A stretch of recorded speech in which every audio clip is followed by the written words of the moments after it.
এই মেয়েটিকে তার বাবা ফোন দিয়ে বলে, এরকম দরিদ্র ছেলেকে তুমি বিয়ে করো না। মেয়েটি বলে সে দরিদ্র হলেও তার চরিত্র ভালো, তাছাড়া আমি তাকে পছন্দ করি।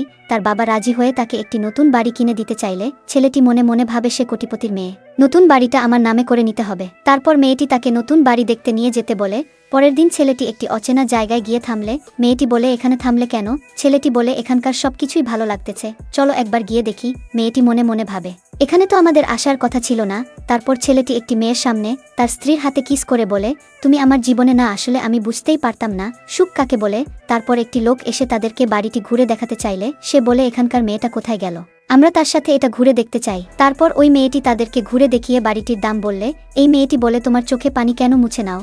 ওই মেয়েটি সেটা ফেলে দিয়ে ছেলেটিকে বলে, তুমি কি তাকে আমাকে অপমান করার জন্য নিয়ে এসেছো? ছেলেটি বলে, সমস্যা কি? আমরা এখানকার গ্রাহক, আমাদের সম্মান দেখিয়ে কথা বলুন। মেয়েটি বলে, সে কে? তার সাথে তুমি এরকম ব্যবহার করতেছ কেন?